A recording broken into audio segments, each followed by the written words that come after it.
This story takes place when I was about 14 years old, during my time as a scout. Our troop frequently went camping in the Wicklow Mountains at a beautiful site called Larch Hill, surrounded by thick forests and towering hills. The campsite was picturesque, with lush green trees swaying in the breeze and birds singing during the day.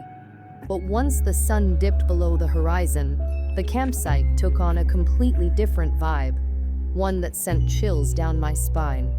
Our scout leaders loved telling ghost stories around the campfire, and I quickly learned that the tales they spun could linger in my mind long after the fire's embers faded. One of the most popular stories was about the Lady of Larch Hill. According to the legends, she was a mysterious woman who roamed the woods at night, searching for something or perhaps someone lost long ago. Some campers claimed to have seen her silhouette moving between the trees, her long hair flowing behind her like a ghostly veil. Others said they could hear her soft whispers carried on the wind. At first, I thought it was just a scary story meant to frighten us into behaving. But that night, everything changed. It was a weekend trip, and our campsite was nestled in a large field at the back of the grounds. The layout was simple and familiar to us. As we drove in, we parked on a gravel lot, then passed a small welcome center with bathrooms nearby. The only lights illuminating the area were by the bathrooms and the parking lot. Once you ventured past those, the darkness enveloped you, leaving us to navigate with only our flashlights. The thought of being surrounded by pitch-black forest was unsettling. Our tents were set up in neat rows, with the mess tent close to the entrance of the field. My best friend, Emily, and I were sharing a tent that night. We had a small disagreement earlier in the evening about something trivial, but even so, I didn't want to walk around the dark campsite alone. I knew the path to the bathroom would be dark and filled with shadows, and the last thing I wanted was to be out there by myself. So, swallowing my pride, I asked Emily to come with me. Without saying a word, she agreed, walking a few steps ahead of me. As we walked toward the mess tent, we decided not to use our flashlights, trying to adjust our eyes to the darkness. There was a small light hanging outside the mess tent, which helped guide our way. With my heart pounding in my chest, I kept my gaze down, scanning the ground for tree roots and stray camping gear that might trip me up. Suddenly, out of the corner of my eye, I noticed something unusual, a third shadow just a few feet behind me. It was the shadow of a girl with long hair, and she appeared to be wearing a nightgown. At first, I thought it must be another camper who was afraid to walk to the bathroom alone. I turned around to say something to her, but when I looked back, there was no one there. Confused, I looked down again, and there it was. The shadow was still following me. My heart raced, and a cold shiver ran down my spine as I realized that this shadow didn't make sense. The light source was on my right, casting shadows to my left, but this shadow seemed to come from nowhere, as if it had a life of its own. A wave of unease washed over me, and the hairs on the back of my neck stood on end. I felt a chill, not just from the cool night air, but from the unsettling realization that something was wrong. Every logical explanation I could think of didn't add up. I forced myself to look down again, focusing on the ground, trying to ignore the fear bubbling inside me. I started to walk faster, staying close to Emily, who was blissfully unaware of my growing dread. I was too scared to say anything, terrified that if I acknowledged it out loud, it might somehow become real and manifest before my eyes. Once we passed the mess tent and reached the path leading to the bathrooms, we decided to turn on our phone flashlights. The relief I felt from that small beam of light was overwhelming. For the first time since we started our walk, I felt a sense of control return. But even with our flashlights lighting the way, the unease lingered in the pit of my stomach. I couldn't shake the feeling that something was lurking in the darkness, watching us from the shadows of the trees. When we finally reached the bathrooms, I quickly locked myself in a stall, sitting there in silence, trying to collect my thoughts. My heart was still racing, and I felt the urge to catch my breath. I didn't want to look in the mirror as I washed my hands, terrified of what I might see lurking behind me. After what felt like an eternity, I finally finished up and took a deep breath before stepping out. I found Emily waiting for me, her expression unreadable. We began the long, quiet walk back to our tent. The air felt heavy as we retraced our steps, and I couldn't shake the feeling of being watched. Back at camp, I climbed into my sleeping bag without a word, trying to process what had just happened. My mind raced with thoughts, each one trying to convince me it was just a trick of the light or my imagination playing games with me. But the longer I thought about it, the more certain I became that I had seen something unnatural, something that didn't belong in the comforting world of campfires and tents. I hardly slept that night, haunted by the memory of that shadow with no source. As the night dragged on, I listened to the sounds of the forest outside our tent, the rustling leaves, the distant hoots of owls, and the occasional snap of twigs. Every sound seemed amplified in the stillness, making me jumpy and restless. I tried to focus on the soothing rhythm of my breath, but every time I closed my eyes, I was met with the image of that shadow lurking behind me, waiting patiently in the dark. The next morning, the sun rose like a bright orange ball over the hills, casting a warm glow on the campsite. The fresh air filled my lungs, and the chirping of birds created a cheerful backdrop. But I couldn't shake the memory of the previous night. As my friends gathered for breakfast, I forced myself to smile, pretending nothing had happened. I kept glancing around, half expecting to see that shadow again, but the day passed without incident. Our troop spent the day hiking and playing games, but I couldn't shake the feeling that something was off. During one of the hikes, we trekked deeper into the woods, where the trees grew thick and twisted, their branches intertwining overhead. The sunlight barely reached the forest floor, creating an eerie half-light. As we explored, I felt a sense of dread creeping back, an echo of the fear I experienced the night before. That evening, our leaders gathered us around the campfire once again, eager to share more ghost stories.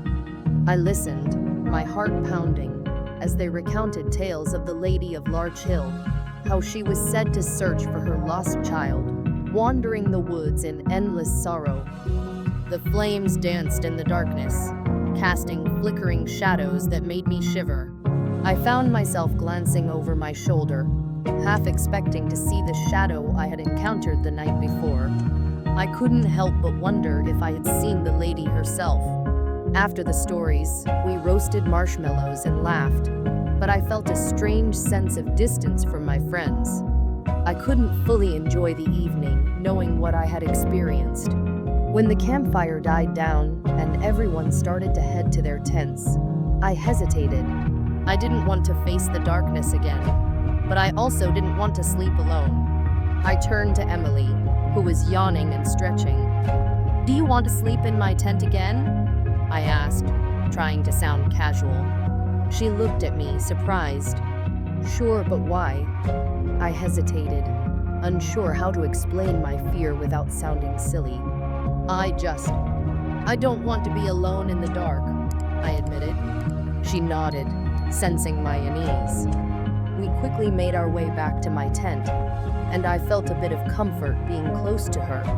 As we settled into our sleeping bags, I tried to shake off the lingering dread from the previous night, but I could still hear the whispers of the woods outside, and my imagination started to play tricks on me again. As the night deepened, I listened to the sounds of the forest. It was peaceful, yet something felt off.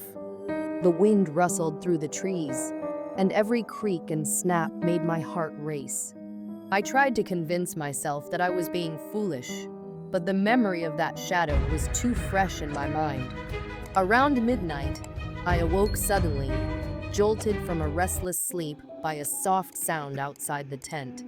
My heart pounded as I strained to listen. There it was again, a faint rustling, as if someone was walking through the leaves. I glanced at Emily, who was still fast asleep, her breathing steady and calm. I wanted to shake her awake, but I was frozen in place, my mind racing with fear. I held my breath, waiting to see if the sound would come closer. After what felt like an eternity, the rustling stopped. I strained my ears, but all I could hear was the distant hooting of an owl.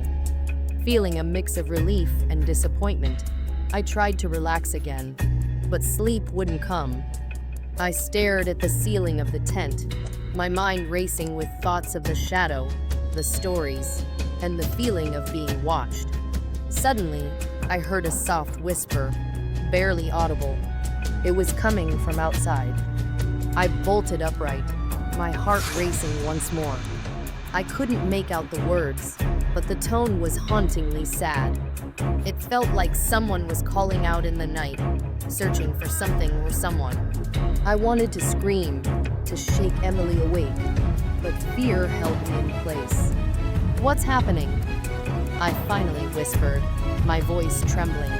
Emily stirred, blinking sleepily. "What's wrong?" "I think I heard something outside," I said, my voice barely above a whisper. It sounded like someone was crying. She sat up, her brow furrowing with concern. "Maybe it's just an animal. You know how it can be in the woods at night." I nodded, but deep down, I knew this was different. I could feel the tension in the air, a weight pressing down on me, and the shadow from the night before loomed large in my mind. "Let's check it out," Emily suggested, surprising me with her boldness. "What? No way. It's dark out there. I don't want to be stuck here if something is wrong. Let's take a quick look," she insisted, determination in her eyes. Against my better judgment, I agreed. We grabbed our flashlights and stepped outside, the cool night air hitting us like a wave. The darkness felt alive, wrapping around us like a thick blanket. We turned on our flashlights, their beams cutting through the shadows. "Just a quick look," I repeated under my breath, trying to convince myself it was a good idea. As we walked toward the sound, the forest around us felt like a different world. The trees loomed tall and intimidating, their branches twisting like gnarled fingers reaching out to grab us. Every step we took felt heavy, the crunch of leaves beneath our feet echoing in the silence. We followed the sound, which led us deeper into the woods. The whispering grew louder, and I could feel my heart racing in my chest. It was as if the forest itself was holding its breath, waiting for something to happen. I exchanged nervous glances with Emily, but we pressed on, the light from our flashlights flickering over the trees and bushes. Suddenly, we reached a small clearing. The moonlight spilled into the space, illuminating the area around us. But there was no one there. The whispering faded into silence, leaving us standing in the stillness of the night. "Where did it go?" Emily whispered, looking around. "I don't know," I replied, feeling a mix of relief and disappointment. Maybe it was just the wind. Just then, I caught a glimpse of movement out of the corner of my eye. I turned, and my breath caught in my throat. There, standing just beyond the edge of the clearing, was a figure, a girl with long hair, wearing what looked like a flowing nightgown. My heart raced as I stared, frozen in fear. "Did you see that?" I whispered, my voice trembling. Emily squinted, trying to see what I was pointing at. "Where?" Before I could respond, the figure turned and disappeared into the trees. My heart raced as I felt the cold grip of fear tighten around me. "We need to go back, now," I urged, grabbing Emily's arm. We turned and hurried back toward our tent, fear propelling us forward. The darkness felt thicker, closing in around us as we stumbled over roots and rocks. I could still feel the weight of the figure in my mind, the chilling reminder of what I had seen. Once we reached our tent, I scrambled inside and zipped it up tightly, as if that small barrier could protect us from whatever was out there. Emily followed, her eyes wide with fear. "What was that?" she gasped, her voice shaking. "I don't know," I admitted, my heart still pounding. "But we need to stay quiet and not think about it." We lay down in silence, the darkness pressing down on us. I could hear my heart beating in my ears, each thump a reminder of the fear we had just experienced. I tried to push the image of the figure out of my mind, but it lingered, haunting me. Hours passed, and I lay awake, listening to the forest around us. I could still hear the rustling leaves and the distant calls of animals, but the whispering had returned, soft and sorrowful. It felt as though the very woods were mourning something lost. Eventually, exhaustion took over, and I drifted into a restless sleep, dreams filled with shadows and whispers. When I finally awoke, the sun was rising, painting the sky with shades of pink and orange. I sat up, rubbing my eyes and trying to shake off the remnants of the night. Emily was already awake, her expression serious. "Do you think we really saw something last night?" she asked. I hesitated, trying to put my thoughts into words. "I don't know, but it felt real. And the stories. They say the Lady of Large Hill searches for something. Maybe she was looking for her child." Emily shivered, and I could see the fear in her eyes. "I don't want to think about that. Let's just focus on having fun today." I nodded, grateful for her attempt to lighten the mood. We joined the rest of our troop for breakfast, but the atmosphere was different. Some campers were sharing their own spooky experiences from the night before, laughter mixed with nervous glances. I kept quiet, not wanting to share my story for fear of sounding crazy. The day passed with hiking, games, and laughter, but the shadow of the previous night loomed over me. I found myself looking over my shoulder, half expecting to see the figure lurking in the trees. Even as we enjoyed the sunshine and the sounds of nature, the feeling of being watched never truly left me. As night fell once again, I felt a familiar sense of dread settle in.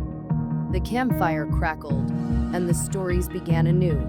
This time, I listened intently, my heart racing as they spoke of other campers who had vanished in the woods over the years. The Lady of Large Hill was said to have taken them, luring them away into the darkness. When the stories came to an end, I couldn't shake the feeling that something was coming for me. I shared a nervous glance with Emily, who seemed to sense my fear. "Let's stick together tonight," she suggested, and I quickly agreed. As we made our way back to the tent, I felt a sense of comfort, knowing I wasn't alone. We climbed into our sleeping bags and talked softly, sharing our fears and trying to distract ourselves from the haunting tales.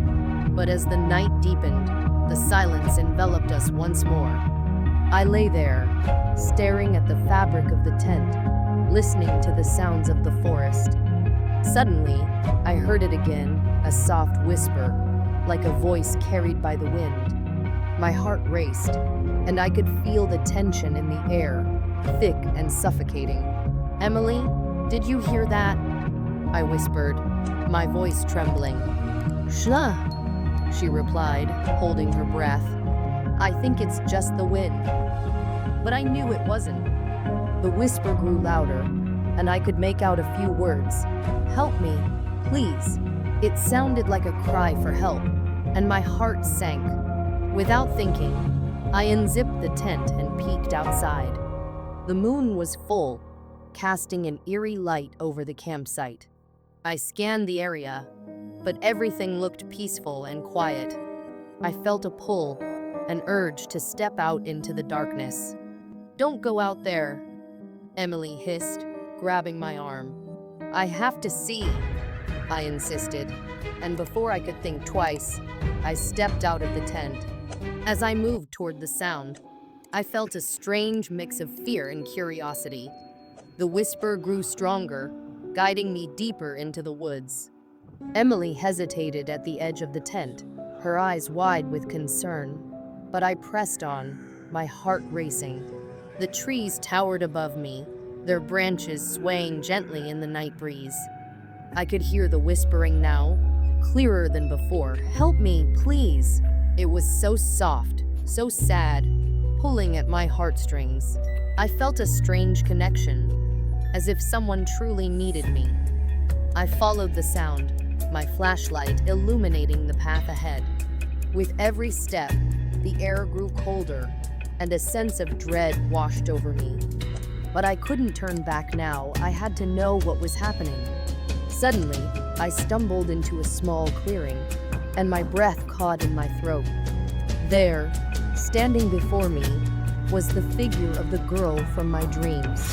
She looked just like the shadow I had seen before, her long hair flowing around her like a veil.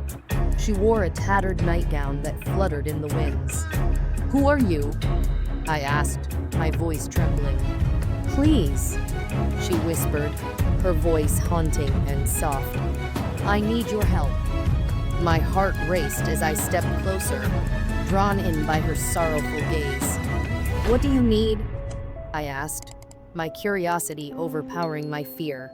"I've been lost for so long," she said, her voice trembling. "I can't find my way home. I need someone to help me."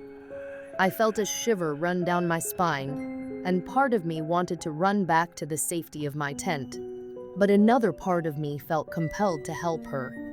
"How can I help?" "Follow me," she said, her voice barely above a whisper.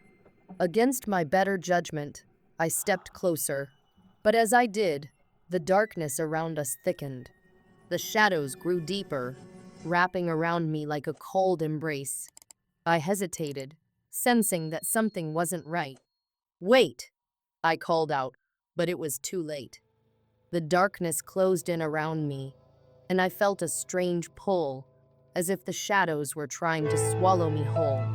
I turned to run back, but it was like moving through molasses. My heart pounded in my chest as I fought against the darkness, panic rising within me. Suddenly, a burst of light pierced through the shadows, and I stumbled back, shielding my eyes. I could hear Emily calling my name, her voice breaking through the haze of fear. "Get away from her," she shouted, rushing toward me. As she reached me, the figure recoiled, the light casting a shadow over her form. "No, don't go," she cried, her voice laced with desperation. But Emily grabbed my hand, pulling me away from the figure and back into the light. The shadows shrieked around us, and I felt the darkness retreating, fading away like a bad dream. When we reached the edge of the clearing, the whispering ceased, leaving behind an eerie silence. The girl's figure flickered in the distance, her sad eyes watching us disappear. I felt a pang of sorrow as I looked back, knowing I had seen something tragic, something that would haunt me forever. Once we were back at the campsite, I collapsed onto the ground, gasping for breath. Emily knelt beside me, her face pale. "What happened?" she asked, her voice shaking. "I don't know," I admitted, my heart still racing. "But I think she was the Lady of Larch Hill." Emily shivered, her eyes wide with fear. "We need to tell the leaders. They need to know what we saw." I nodded, still in shock. The night felt different now, like a weight had been lifted from my shoulders. But the memory of the girl lingered in my mind. I could still hear her whispering, the sadness echoing through the trees. As dawn broke, we gathered our troop together and shared our story with the leaders. They listened intently, their expressions serious as we recounted our encounter with the figure in the woods. Afterward, they led us in a discussion about the legends of the area and the importance of respecting the stories and the land. That day, I felt a mix of fear and awe. I had witnessed something extraordinary, but it came with a heavy weight. The woods were alive with stories, and I had become part of one. As the days passed, the fear gradually faded, replaced by a sense of understanding. I learned that the Lady of Larch Hill was a guardian of the forest, forever searching for something lost. Though I had felt her sorrow, I also felt her strength. When we packed up to leave, I took one last look at the campsite. The memories would stay with me forever, woven into the fabric of my life.